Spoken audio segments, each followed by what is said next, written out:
War and Navy Departments present December 7th.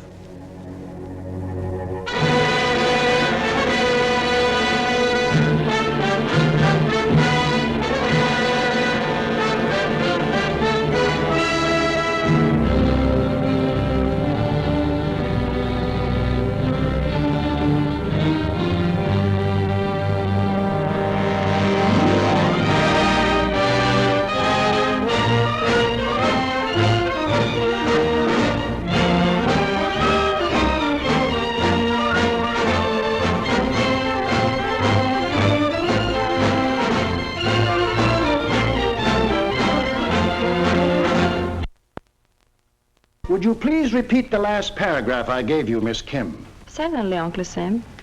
For tropical beauty, and I'm not excluding the opposite sex, this little island of Oahu has no appeal as a vacation land. Fine.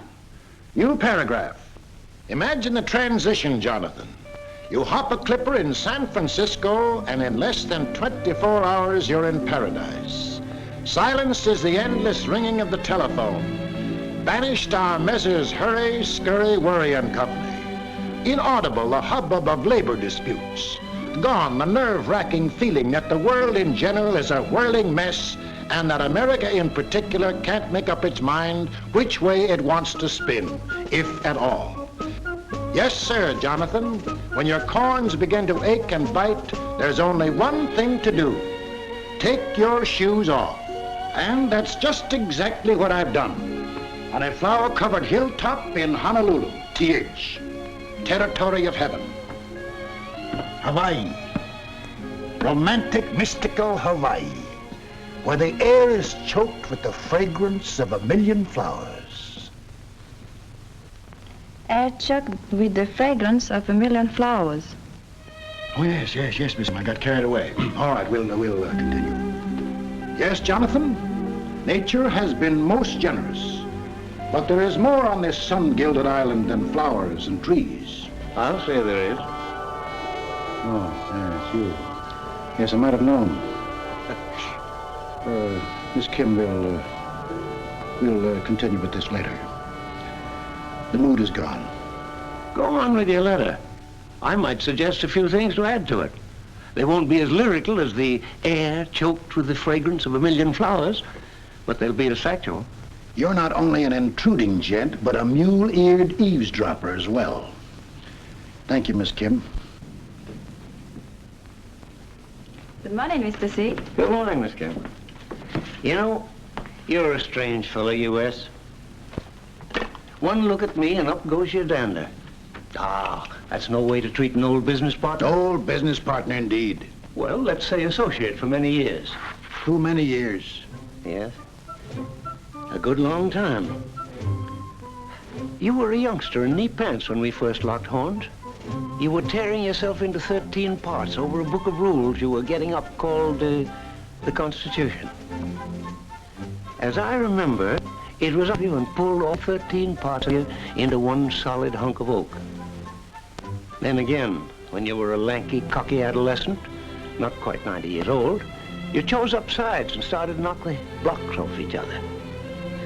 Took quite a bit of reasoning with both sides. Yes, and you've been reminding me of it ever since. Well, that's my job. All right. What is it you want? I've come to go over the books with you. The year 1941 is nearly over, and there's some balancing to be done. Can it wait? I'm on a vacation. You've done a lot of vacationing this year. The worst part of it, you haven't been having any fun. Your heart hasn't been in it, now has it? Why, of course, certainly, sure it has.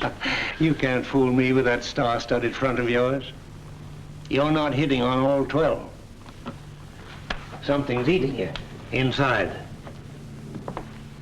Yes. You. Thank God for that. Thank God my small voice is able to reach you. That's what makes you, every 130 millionth part of you, a pretty decent fellow. Deep down underneath. Yes, you're a wily old scalawag, Mr. C, but well, you can't hoodwink me with your flattery. No, sir. I'm onto your ways, and by Jehoshaphat, I'll be darned if I'm going to let you spoil my fun. You're not going to let me, but I will. Since I had to be saddled with a conscience, why, dear Lord, did you have to hog-tie me to such an irascible, determined parasite like this one? There, you see. Only a few minutes, and I got you praying already. All right, what's the use? Okay, let's take a look at the books. You're a good boy. Now, where shall we start? Anywhere, but let's get on with it. All right, now let's say Hawaii. I wonder how much you know about sugarcane and pineapples. Sugarcane and pineapples? Well, I don't know exactly what's behind that lawyer approach of yours, but I know a good deal about sugarcane and pineapples. Oh, you do? Yes, I do. It's a pioneering story that compares favorably with the opening of the West. It's a story of a miracle in an arid, sun-smitten desert created by a handful of adroit men with indomitable courage. They and their doughty descendants put into cultivation 244,000 acres of pest-free, strong, vigorous weeds, chock full of sweet sap, an annual crop of 2 tons a century ago, 1 million tons today, over $50 million worth a year. Big business. On soil less favorable for growing cane, they planted pineapples. 90,000 acres under cultivation in half a century. About 13 million cases of canned fruit shipped yearly. Big business, too. Where once was a village of grass huts, a modern American city arose. Honolulu, the pearl of the Pacific. A modern, up-to-the-minute city. The territorial building, the municipal building, the library with its many branches, the University of Hawaii, the King Kamehameha School, over 300 public and private schools, Honolulu Academy of Arts with its priceless collection of art and paintings, lovely streets and homes.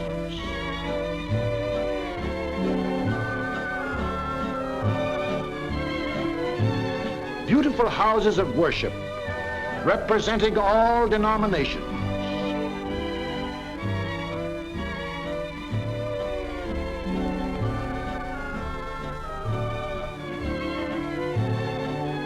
Luxurious hotels, the Royal Hawaiian and the Moana on legendary Waikiki Beach, a bustling port, a haven for ships of all nations, and the Big Five, Castle and Cook, Alexander and Baldwin, C. Brewer and Company, Theo H. Davies and Company, American Factors, the Big Five, the backbone, the nerve center, the brain of the territory, grandsons, aunts, uncles, in-laws, held together by blood ties and interlocking directorates. Scratch one and the other bleeds.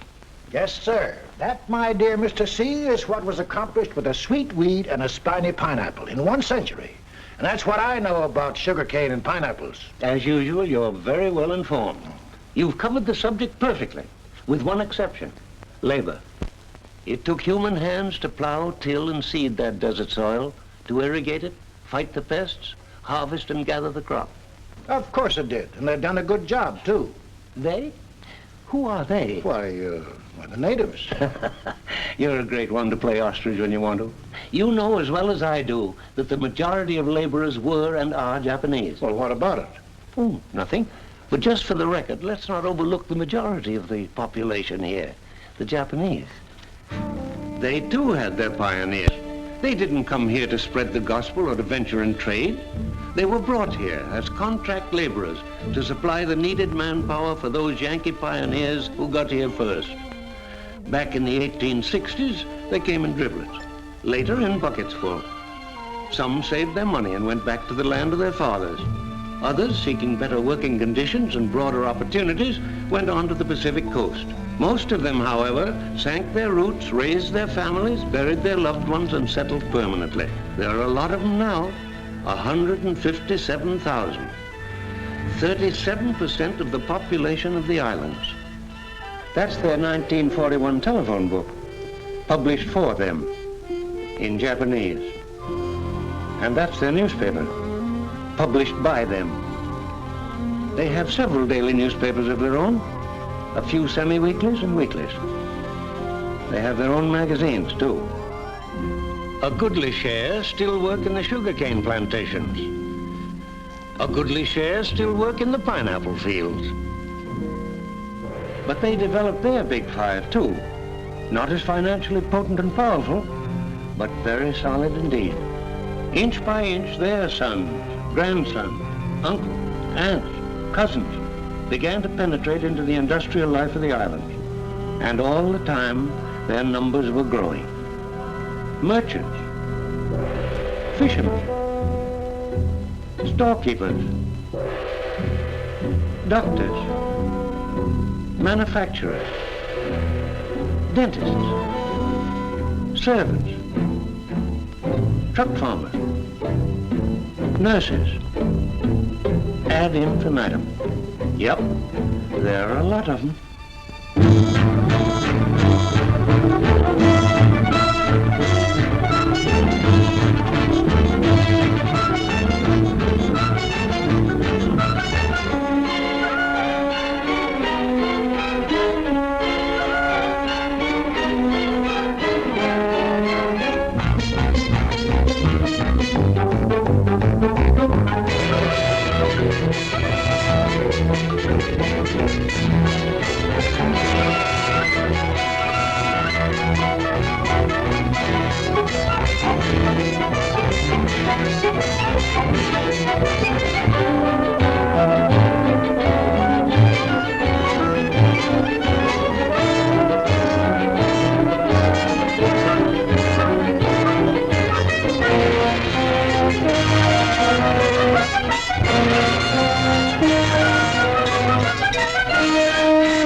Yep, there are a lot of them.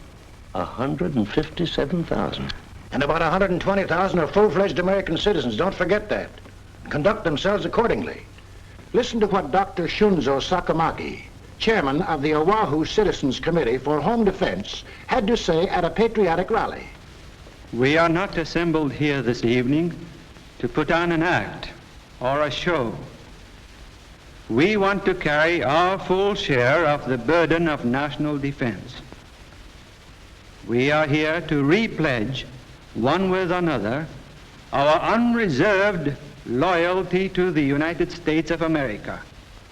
This we do freely, gladly, proudly. There are those who question our sincerity, who doubt our loyalty. But if they would only pause and reflect, they would realize that there is no justification for such an attitude. After all, we were born here.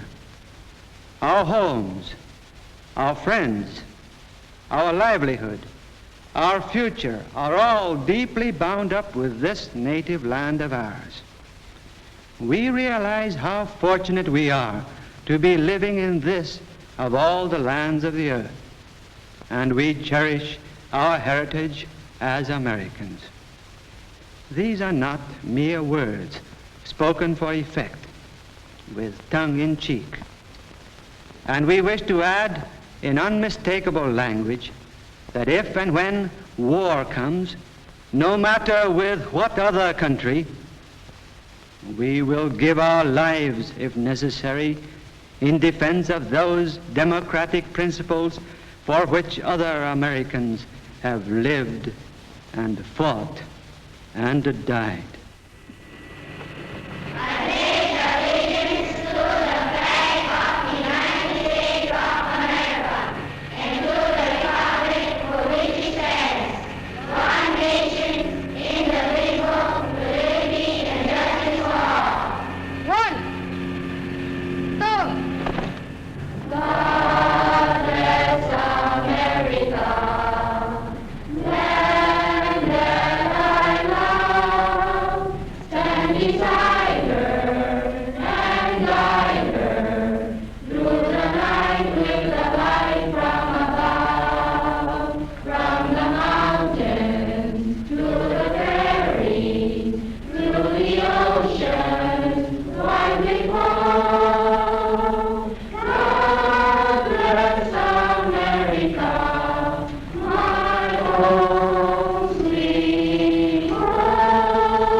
American a spirit as exists in any New England community, by gobs. A hyphenated spirit.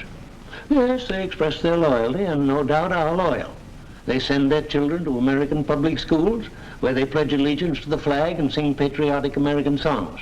But they also send them to their own language schools, 175 of them, where they're taught Japanese loyalties, culture, and morals.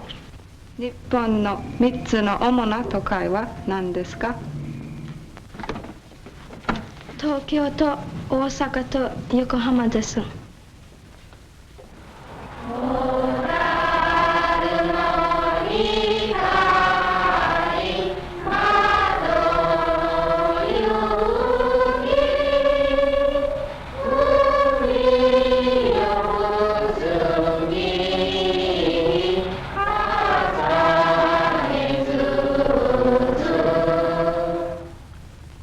In addition to their Buddhist and Christian churches, they brought with them their so-called religion, Shintoism, and devoutly follow its teachings.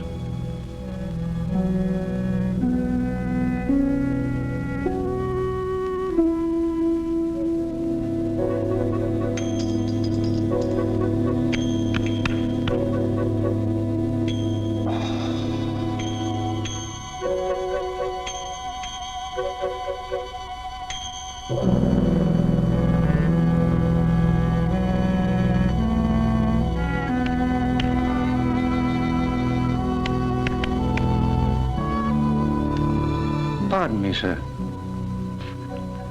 Would you please tell us whom you recognize as a supreme being, as deity? In Shintoism, we worship the first Japanese emperor, whose creation started the world of mankind. Doesn't that imply worship of his descendants, the present son of heaven, Emperor Hirohito? He is the mortal image of our immortal deity. Do you mind telling us what are some of the basic precepts of your religion? Not at all. Shintoism embraces many doctrines.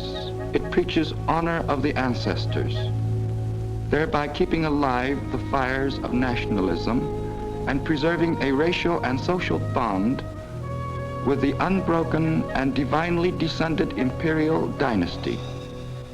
To be a Shintoist is to be a Japanese. This is not, nor can it be, a matter of choice. It is a duty. And they obey their duty. You're forgetting the guaranteeing freedom of religion. Is it an infringement of those rights to prohibit American citizens from worshiping the head of a foreign government? What, I ask you, my liberty-loving friend, would Tokyo think if the emperor's subjects openly worshiped George Washington as a god? Are you implying that all these people are disloyal Americans? Oh, no, indeed not. I wouldn't, nor would anyone undertake to separate the loyal from the disloyal. I'm only presenting the fact. Or enact what is commonly known as the Japanese Exclusion Act, there were about 66,000 American-born Japanese here. In that same year, Japan passed a law giving these 66,000 Americans the right to expatriate themselves from Japan. Yet up to 1933, only about 5,500 did. True, the expatriation procedure was made complicated and cumbersome by the Japanese government. Nevertheless, in that same period, between 1924 and 1933, 39,000 children were born to Japanese parents in Hawaii. But 17,800 of the parents went to the Japanese consulate here and registered their 2-week-old sons and daughters so that they wouldn't lose their Japanese citizenship. If that's Americanism, it's very hyphenated. All right. So there are many Japanese here, and they have their language schools and Shinto temples, and many are hyphenated and some perhaps disloyal. But don't go getting the impression that I'm entirely unaware of their presence here. My police forces, federal and local, are constantly vigilant, and backing them up is the largest naval fortress in the world. As long as the American flag flies over these bastions of military strength, no one need sleep uneasily. And let me remind you, it's a bastion I'm very proud of, just in case you've forgotten. I haven't forgotten, but neither have the Japanese. Ah, there you go again. No, this time I mean the Japanese imperial government, through its consulate general. and his 250 vice consuls. The Japanese consulate, diplomatically protected by the flag of the rising sun.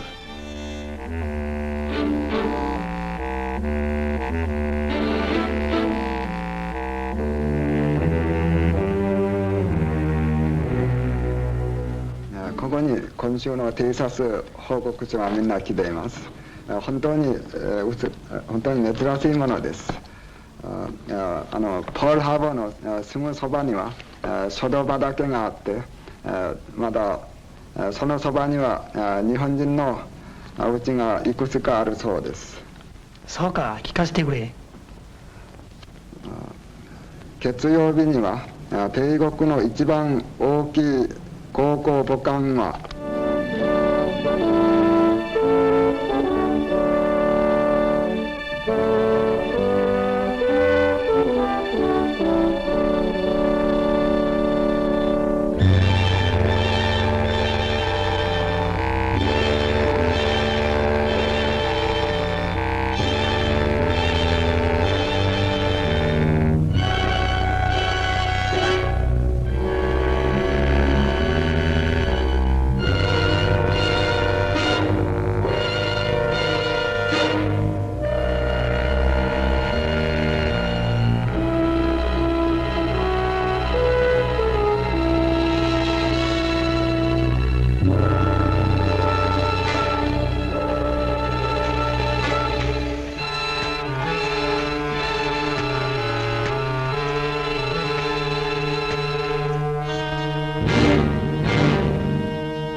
結構。その大きなカバンの中にまだ何が入っている？ここには写真誌が撮ったいろいろな写真とまだその他にも報告書がみんな含んでいます。それは結構。ちょっと見せてくれ。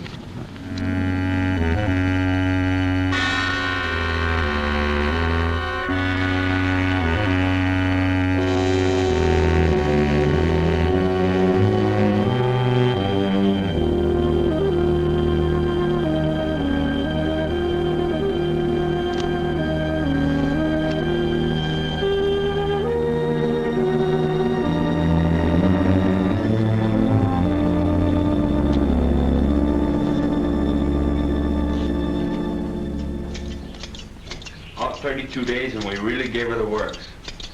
She made 31 the last test. She'll make 33, easy like. Sure. Wait till she won't take it.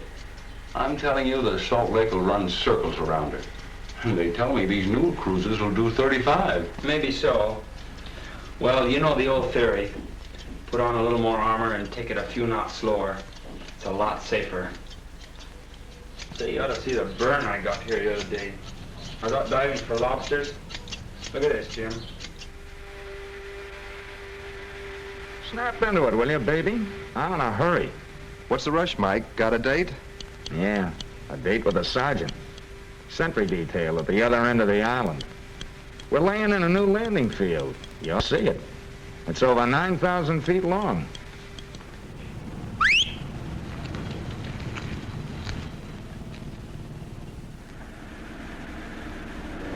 Gosh, I hope we don't miss that shore boat. Oh, we'll make it all right. We always have. Hey, there goes one of those new Army bombers. That crate's got plenty of firepower.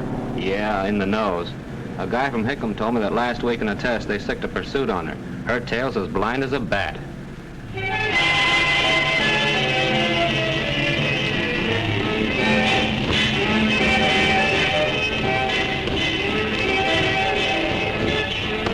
A buck's worth, sister.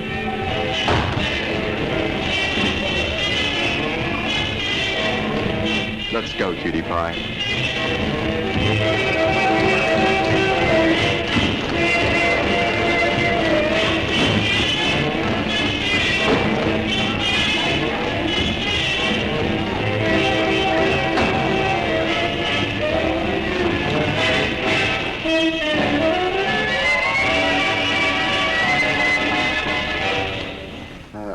帝国士官はあんまり寂しくて我が日本の女に惚れてみんなの軍事的秘密を漏らしました。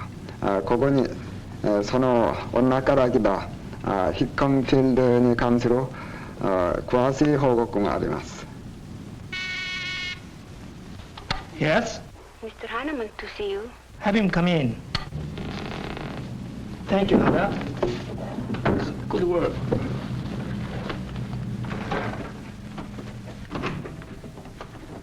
Morning, Herr Heinemann. Hi, the gentlemen. You seem in very good spirits today. Not really. Of course I am. Haven't you seen the papers? An American destroyer was sunk in the North Atlantic by one of our submarines. My office can take credit for that. The information was picked up right here in Honolulu by one of my best men. About 10 o'clock, the phone rang. Long distance. And guess who? Brown. Well, he didn't say so in so many words, but we've got a little code fixed up. And he's been transferred to a cruiser and is leaving on Friday for Iceland. Just imagine Ralph in a cold country like that. Why, he's a regular old beach boy. Poor darling probably freeze to death. Now look, Marco, remember, not a word to a single soul. I really shouldn't have told you. It's a military secret. It certainly was a military secret. Unfortunately, we didn't get the cruiser. But we did get one of the destroyers. My congratulations. You owe me more than congratulations. So? Surely you are not forgetting the fine work we are doing, telling the world what incompetent, stupid little children of the Orient you Japanese are. Loner, you've been playing too much around with the officers lately. Stop it. They're too smart for you. Tell your stories elsewhere. Kiddie shops, card games, civilian workers. Talk to the public. Yes, Carl. And then this officer told me, he came through here on the Coolidge on his way back, that he'd give our Navy just about 6 weeks to wipe the Japs off the sea. He said the reason they're so secret about that Navy of theirs is that it's no good and they know it. All built of scrap metal we didn't want anymore anyway. I guess our experts know what a pile of junk it is. A friend of mine knows a Marine just back from China. Says the Japs never will make good pilots. You just have to have a flair for flying, I guess, and they ain't got it. This insurance fella, he's been in Tokyo for more than 7 years. Saw lots of their planes flying over Tokyo. Slow, he says, sure weren't anything like ours. A newspaper fellow who's been in Tokyo said their ships are just a lot of junk. Why, he says some of them just roll over and sink the first time their guns go off. And those Americans swallow it as easily as they do their indigestible popcorn. Well, Kita, I have something highly confidential to discuss with you. Certainly. Excuse us, Hada. Good morning.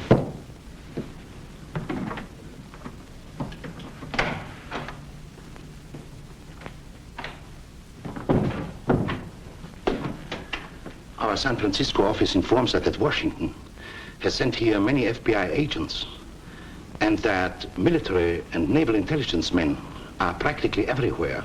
So they are? Worried? No, not very. I have information that one of the highest military officers in the Hawaiian department has cautioned everyone not to do anything which might offend the imperial government of Japan and create any unnecessary feeling among the local Japanese population. No action will be taken. And no action has been taken. How do you know all this? It's no secret. The Army and Navy have been aware of the Japanese spy activities for years.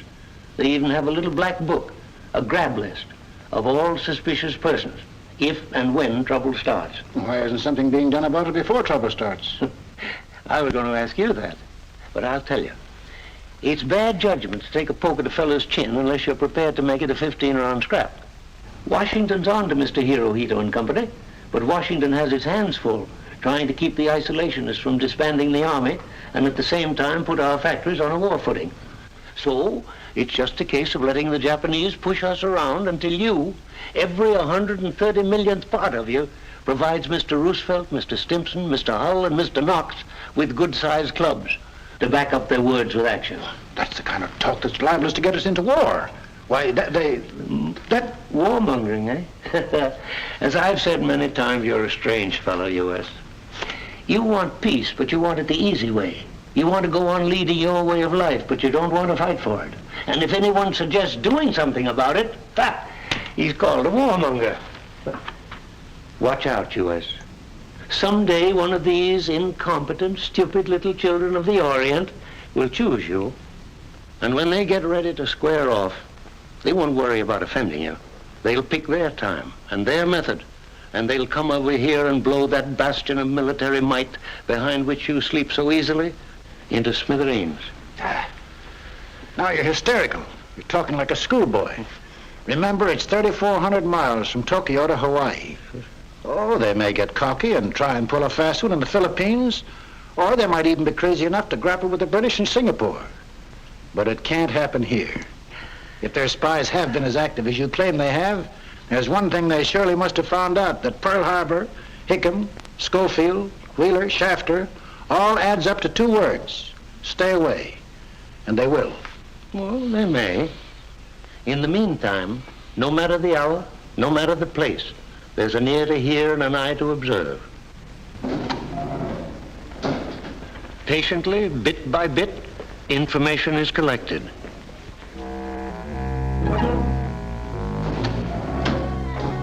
Patiently, bit by bit, it is sent out. 今日はポールハーバーに第12番の上代がある。今週の末頃に軍艦ペンシルベニアとネバダが帰るつもりである。The ever-present diesel-powered sampan is used for other purposes beside fishing. 注意腹の報告である。飛行機 PPY この辺にある。レンドブーは引き延ばせよ。The diplomatic pouch eliminates the need for secrecy. Thus, by shortwave and diplomatic pouch, Tokyo is kept informed of all our ship movements and all our military activity. By patriotic subscription, they support the war in China. By low-cost tourist rates, thousands go back yearly to the homeland. In return, Tokyo sends over Shinto priests, educators, writers, who go up and down the islands with monotonous regularity. For 2.5 hours daily, Tokyo broadcasts programs in Japanese, featuring news reports and governmental happenings. 首相登場は議会で五人とロンと東京との間に三国同盟の強固たることを再び断言した。Quite often they get very chummy and allow their tourists and relatives to send their greetings back. もしもしホノルル、ここは東京です。私の友人高橋さんとサンタさんと松田さんとの中によろしく申し上げてください。And when Tokyo speaks, they all listen, rich and poor alike. So it's plainly a two-way proposition. Put them both together, and it spells Tokyo, I love you. You may see nothing but intrigue and conspiracy lurking behind every closed door and choking the airways with military information. I see islands of wondrous beauty, sky-piercing mountains, deep-driven gorges, dashing surf, and miles of colorful coastlines, tropical skies, the world-famous landmarks, Diamond Head, the upside-down falls, the Pali. I see islands inhabited by people of many tongues, of many lands, living side by side in neighborliness and friendship. My islands are of many races, many mixtures. The total population is 423,000. There are 7,000 of us. I am Korean. Portuguese, 8,000. Chinese, 29,000. Filipinos, 53,000. Hawaiian and part Hawaiian, 66,000. Caucasian, 103,000. Japanese, 157,000. A melting pot, yes, but one in which everything literally melts.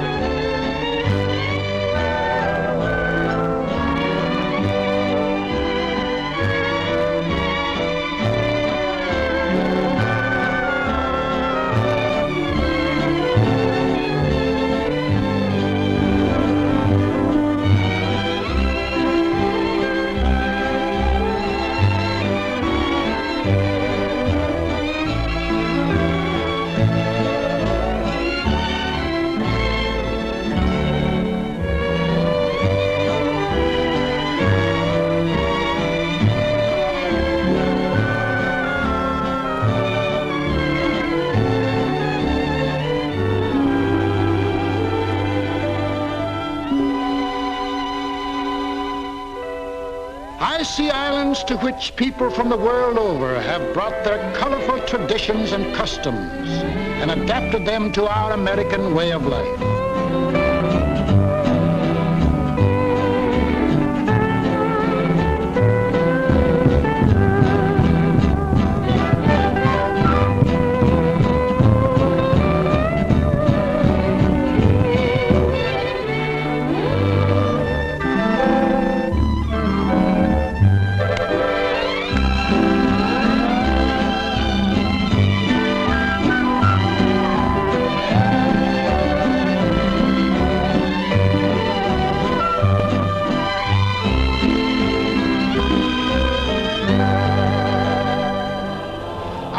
Which say aloha to thousands of vacation-bent tourists yearly. Aloha. Aloha. Aloha. Aloha. Aloha. Aloha nui.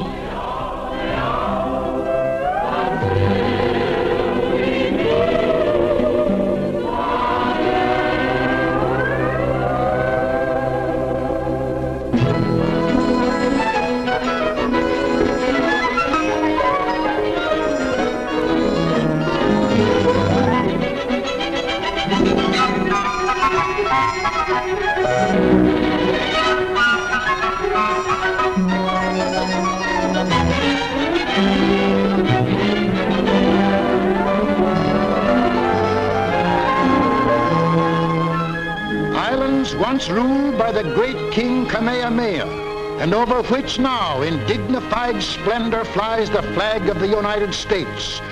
It's all down there, Mr. C, if you'll only take time to look. It's amazing how much you can see with your head buried in the sand. So long. So long.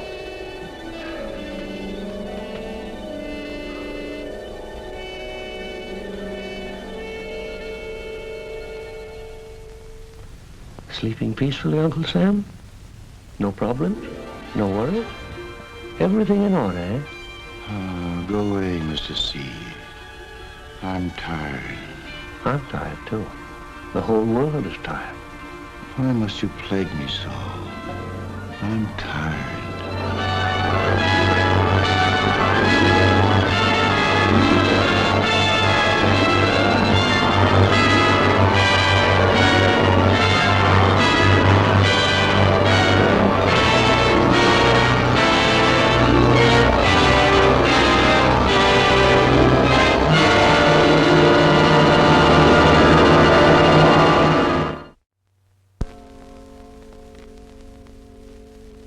Early Sunday morning on the island of Oahu.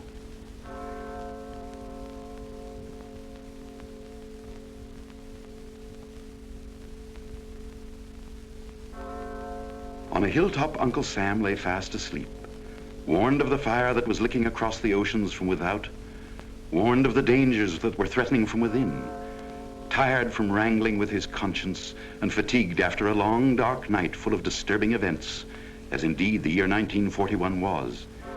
He slept in the early Sabbath calm. Safe and secure behind its military and naval ramparts, the city of Honolulu, like many another unsuspecting American community, was also asleep. At all the Army and Navy establishments on the island, after repeated warnings from the War and Navy departments, a number 1 alert had secretly been in effect for 11 days. This alert provided suitable defense against possible acts of sabotage and uprisings within the island itself, but made no provision against attack or invasion.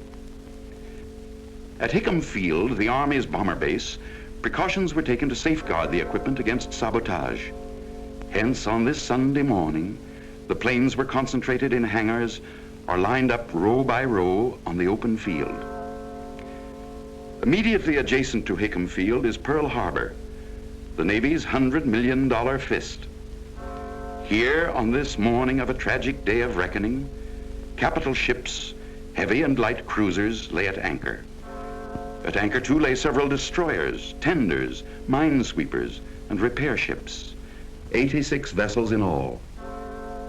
By 7 o'clock, the city began to stir. For the most part, the atmosphere was serene and quiet. At Hickam Field, ground crews were at work. On a dock in Pearl Harbor, a few bluejackets idled away a few minutes. At Kaneohe, a field mass was being held. Shipmates, today is the 3rd Sunday of Advent, the 7th of December, which means that Christmas is not far ahead. I don't have to remind you fellows that the old Lurleen is about to shove off, carrying Christmas gifts and letters to the home side. Why not buy them a few presents? Might get Mother a Pikaki lei, or little sister a hula skirt. I think they'd rather have something from little Johnny out here in Hawaii. This is the time when you're going to be missed. So send them a present for Christmas. But that letter is so important, however. Don't put that off. A few minutes past 7, an incident occurred at a temporary Army aircraft warning station. This station, as indeed the entire aircraft warning system, had officially closed at 7, but Private Joseph L. Lockhart, who had been receiving training here, was granted permission to remain at the station. While listening, he discovered something coming over the detector that alarmed him. He listened intently. Then, certain of his findings, he called the Central Information Center. An inexperienced lieutenant answered the phone. Excuse me, sir, this is Private Lockhart. I believe a large flight of planes are approaching slightly east of north of Oahu at a distance of about 130 miles. Must be our own. We're expecting some B-17s from the mainland. Thank you, sir. This incident, were it acted upon, would have given our forces brief but precious time for defense action, and may have considerably affected the events of this fateful day. Regrettably, Private Lockhart's warning went unheeded. It was 7:50 a.m. by the clock on the Aloha Tower when the drone of planes was faintly heard.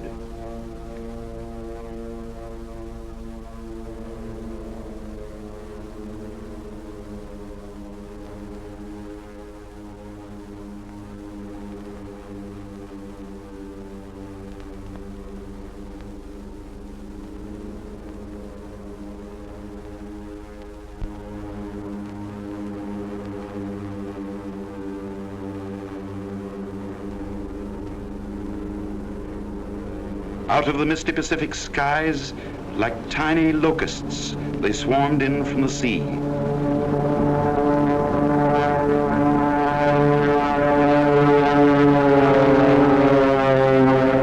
From the south.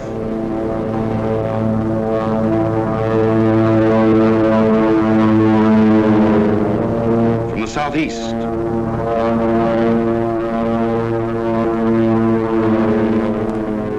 From the north.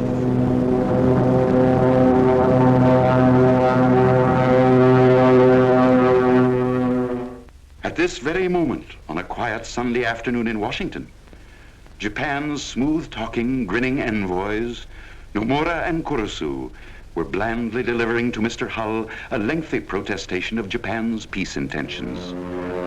Yes, at this very deceitful moment, about 200 of Japan's messengers of death swooped in over our Pacific paradise. On they came, wave after wave, boldly, fearlessly. They had little to fear. They knew that our task forces were at sea, and they knew their disposition. They knew that no long-distance airplane reconnaissance, no inshore airplane patrol was being maintained. They knew from detailed maps they carried with them the exact location of vital airfields, hangars, and other structures. Each was given a specific objective, and straight toward that objective he came.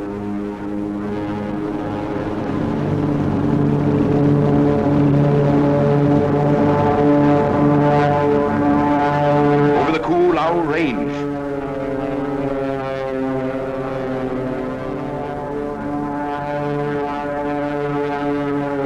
past the Pali,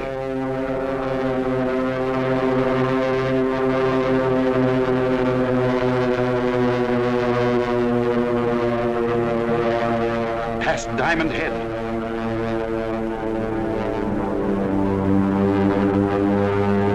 and over Waikiki Beach. The treachery of an empire was on the wing.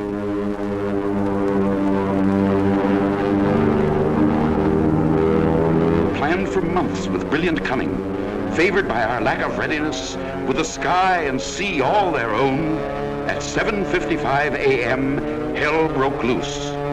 Man-made hell, made in Japan.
abandon ship?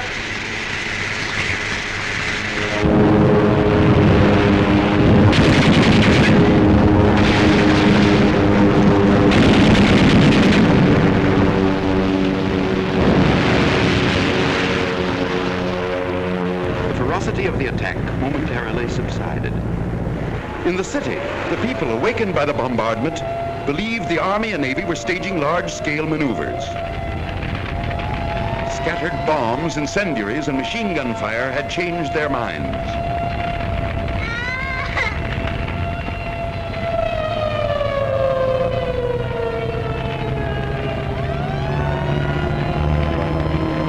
One gentleman, when interviewed by a reporter, was stubborn and refused to change his mind. I don't think it is an attack by Japan. But you must have seen the Japanese planes. No, I did not. What about the bombing and gunfire? I thought the Army and Navy were having maneuvers. Look, Mr. Kita, you know that I know that you know that this is an attack by Japan. I have nothing to say. And judging by the smoke pouring out of your chimney, there'll be nothing left to show. I have nothing to say. The second phase of the attack began.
By 9:45, the attack was over. 1 hour and 50 minutes of perfidy. The last wave of the invaders was beaten off. Yes, beaten off by our men, who against overwhelming odds, heroically and magnificently gave notice to the world that we had only begun to fight. When they sneaked in, they were about 200 strong, only about 150 when they departed. Behind them, they left about 50 of their planes. Most of them were scattered on the airfields in charred, twisted, and mangled wreckage. A few had crashed into the sea and were washed up on the shore. Some were shot out of the sky and plunged headlong into the harbor. Grim telltale evidence that the list of dead Japs might have been larger and the list of our casualties smaller had we been sufficiently on the alert. These two-man submarines, 3 of which were accounted for, were especially built to operate in shallow waters, such as are found in and around Pearl Harbor. This piece of underwater perfidy won't be forgotten.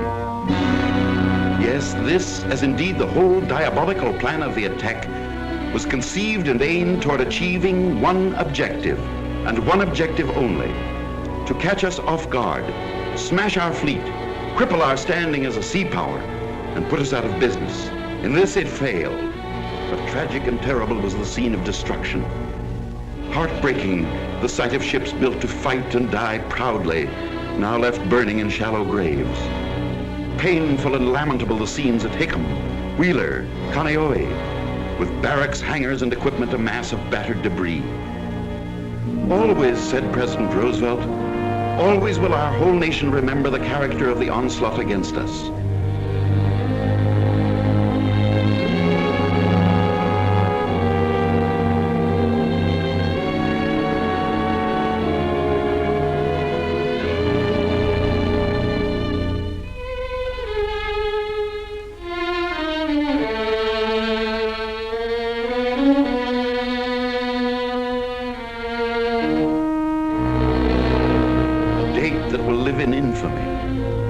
For all history to read in amazement, in sorrow, in horror and disgust. Those also were President Roosevelt's words. Horror and disgust, amazement and sorrow.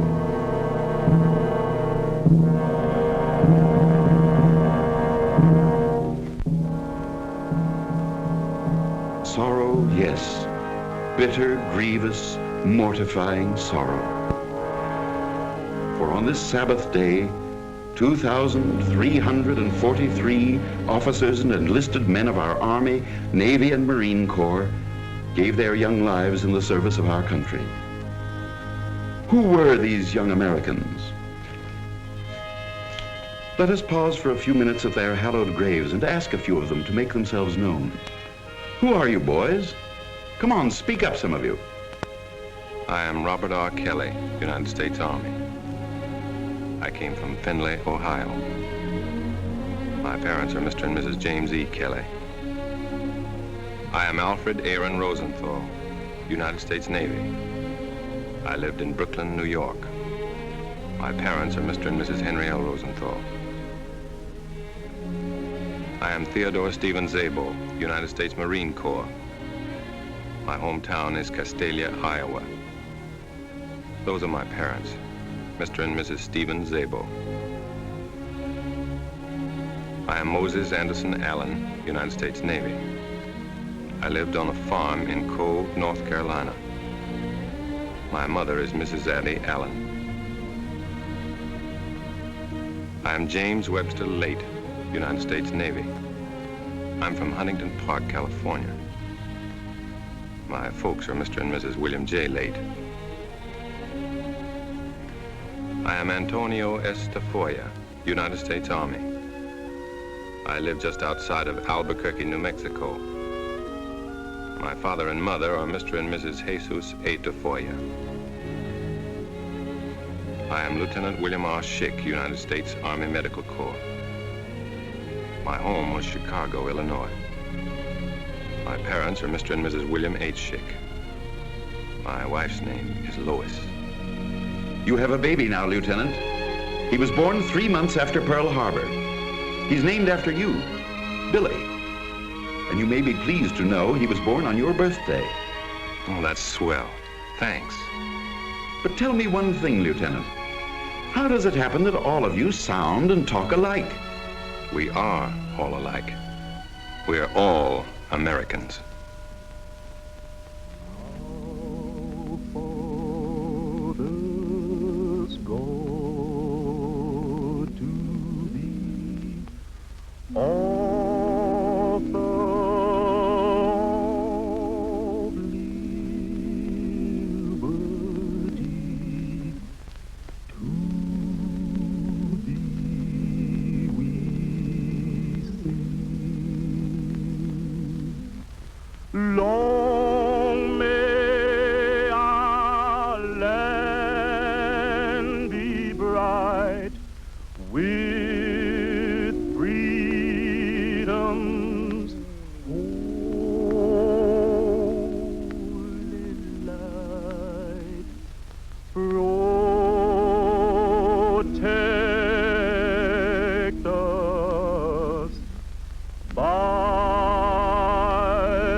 is calling Nagasaki.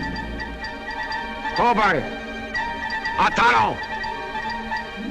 His Excellency Premier General Hideki Tojo will report to the nation. For many years, the democracy of the United States has threatened to enslave the life of our peace-loving nation.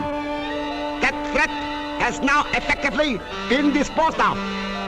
I have the honor to report that our bombers have struck an annihilating blow at United States sea power.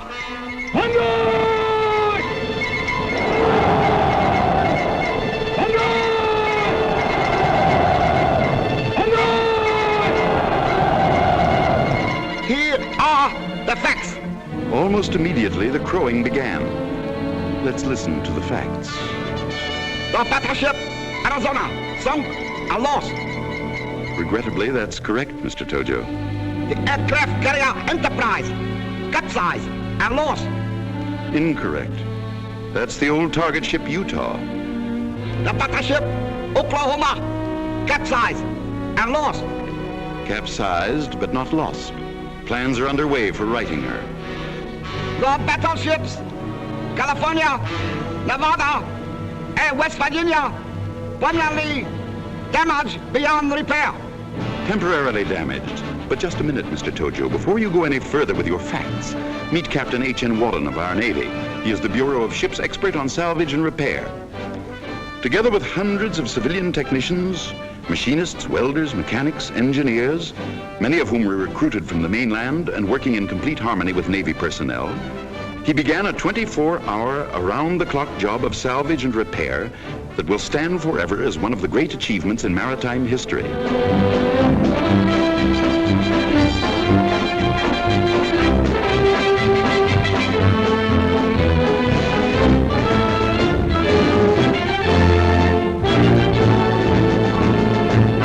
Above and below the water's surface, this epic of masterful engineering went on. Captain Walton has proved you a mighty tall storyteller, Mr. Tojo. He calls your facts by a rich Navy word, scuttlebutt. And from the very moment the attack was over, he set out to scuttle your kind of scuttlebutt.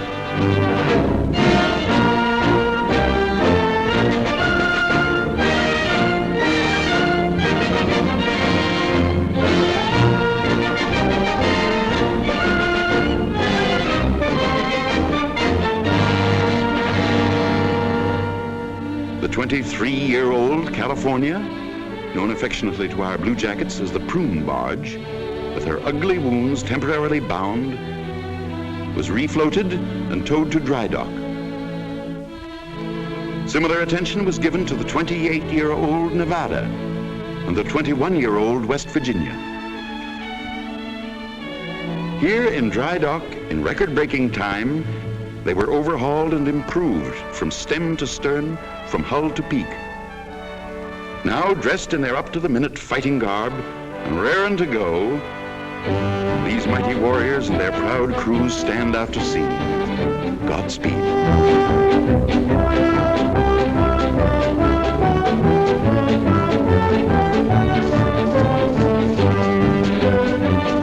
But wait a minute. Who is this saucy little gal, Captain Walton? By George, it looks like the... Yes, it is. The mine layer, Oglala. A 4,000-ton surprise package. Given up and reported as lost, this former Fall River Line passenger ship was righted and refloated. Taken to dry dock, this small, dauntless craft was refitted and repaired. Now, spankin' new, this veteran of World War I again takes up her battle station.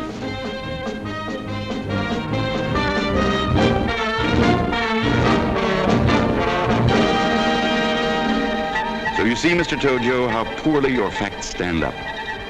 Sorry to have interrupted.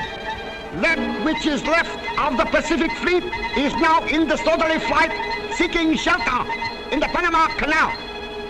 Before you were lying. Now you're fishing. All shipping lanes between the United States mainland and Hawaii are blockaded. And now you're wishing.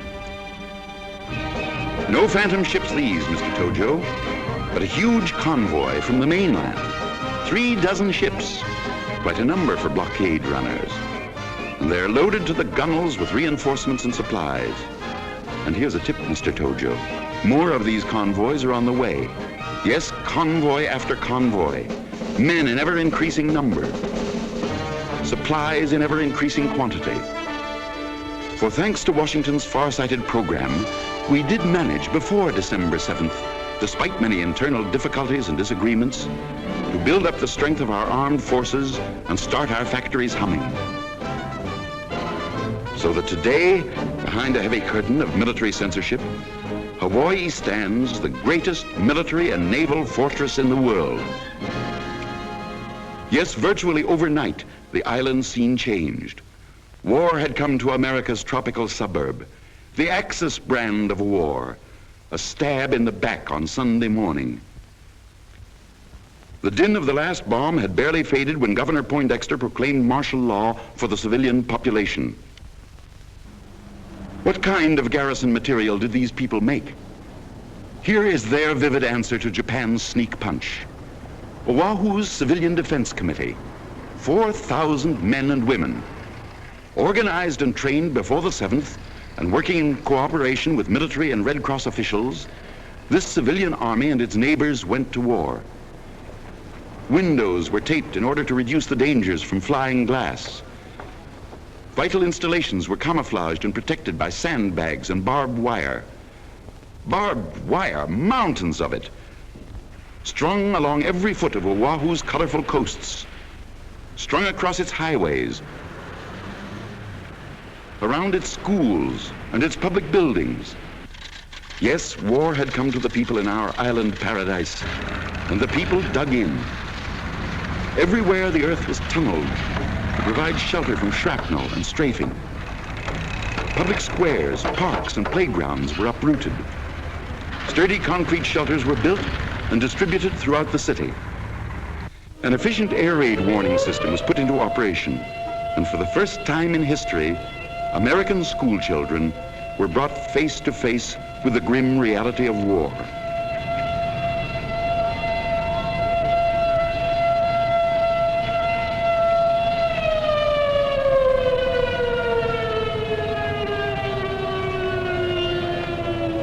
Even tiny little tots, confused and bewildered, were taught to march into zigzag trenches.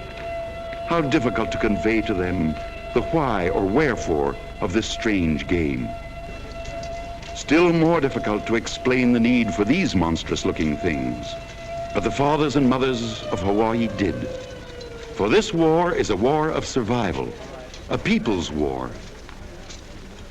Even a little people's war, yes, right down to striplings and infants. A bunny mask, but no toy, this. For this child, a grim memory of your treachery, Mr. Tojo. Well did the mothers of Hawaii, as they waited in endless lines for these bunny masks, remember the gas attacks in China. Well did they know that that which you tried in China, you were capable of trying here.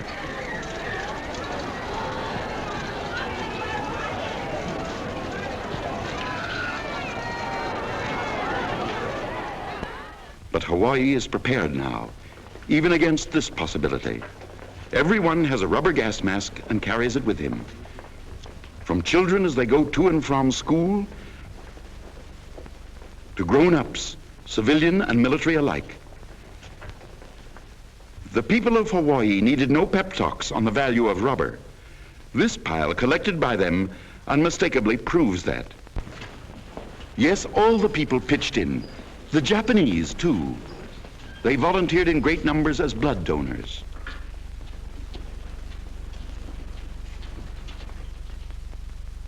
They liberally supported the war bond drive. And everywhere, this scene was commonplace. $25 war bond. Name? お名前は? Kanae Kajiwara. K-A-J-I-W-A-R-A. The younger generation did its share and fully justified Dr. Shunzo Sakamaki's faith and trust in his fellow Japanese. Those that were known to be disloyal or undercover enemy agents were immediately taken into custody. Many were forced out of business and interned.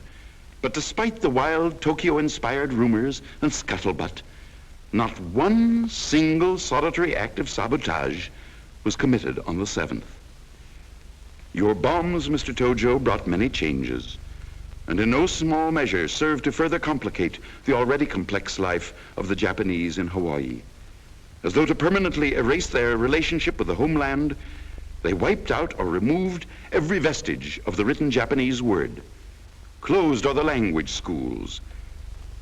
Empty and boarded up the Shinto temples. Gone the flag of the rising sun.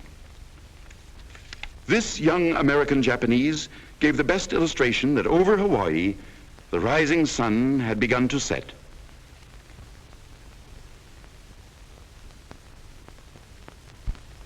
Thus, war came to Hawaii, USA.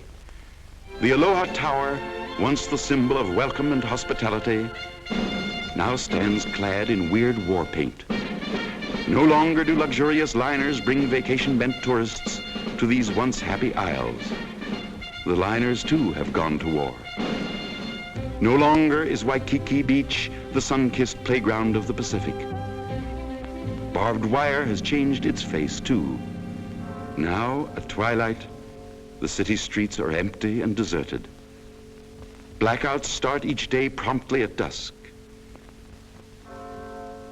Well, you may crow, Mr. Tojo. You've done a good job of stabbing in the back. You've darkened our cities. You've destroyed our property. You've spilled our blood. Our faith tells us that to all this treachery, there can be but one answer, a time-honored answer. For all they that take the sword shall perish with the sword. So that's the story of Pearl Harbor, before, during, and after the infamous attack on December 7th. It's all true. You can take my word for it, because I know. I was there. I died there. Who are you parley-vooing with, buddy? Oh, just talking to some of our fellow Americans. Up here or down there? Down there. It's a waste of time. Oh, they're all right. That ain't the way I size them up. I ought to know. I've been watching them from up here for 24 years. Where did you get yours? On the Marne. Oh, you're a veteran. To you rookies, yeah, but I ain't no veteran. Over there's men that fought the Redcoats with George Washington. Saw the general the other day. Over there, the boys of 1812, the Indian fighters. Up there's regiment after regiment of blues and grays. Back down Manila Boulevard, there's some of Dewey's men. My outfit's billeted up here in the new sector. Reckon they'll be opening up some more sectors now. Plenty of room for all of you. For you boys from this war and from the next. There isn't gonna be any next. Oh, where have I heard that before? Yes, I know. It's been said since the Bible was in its first edition. But this time, we're going to make the world safe for democracy. The world safe, period. Safe for us to continue our democracy. Safe for any other nation who may choose to live under a democracy or any other book of rules, whatever its name. Just so long as they call a fair ball fair and a foul ball foul. Who's going to do your umpiring? Every nation.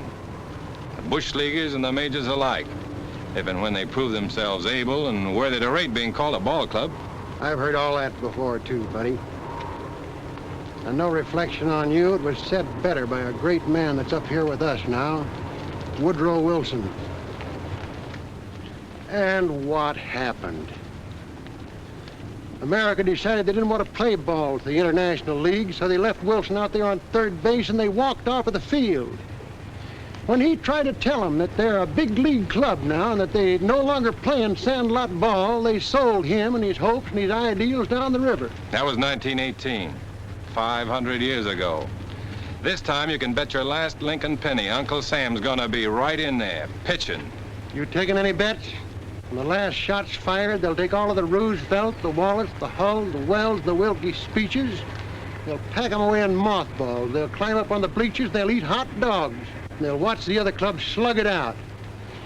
6 will get you 12. At 15 or 20 years from now, they'll be opening up new sectors in here. You better cut down on the odds, soldier.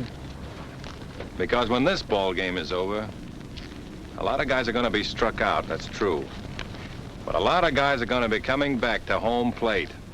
And they're going to ask a lot of questions. And they're going to have a lot to say about who does what and when. A whole flack of contracts and promissory notes is being dished out to them. And they're coming back to collect. My money's on them. And on the Roosevelts, the Churchills, the Stalins, and the Chiang Kai-sheks. I'm putting my dough on a ball slugger called reason. On a pitcher called common sense. On an outfield called decency. Faith. Brotherhood. Religion. Teams like that are warming up all over the globe. They're in spring training now. But when the season starts, they're going to be all out there slugging, pitching, fielding their way to a World Series pennant called peace. Yes, all over the world. In Australia, Belgium, Brazil, Canada, China, Costa Rica, Cuba, Czechoslovakia, the Dominican Republic, the Free Danish movement, England, Ethiopia, the Fighting Free French, Greece, Guatemala, Haiti, Honduras, India, Yugoslavia, Luxembourg, Mexico, the Netherlands, New Zealand, Nicaragua, Norway, Panama, the Philippines, Poland, Russia, El Salvador, South Africa, and in the United States of America.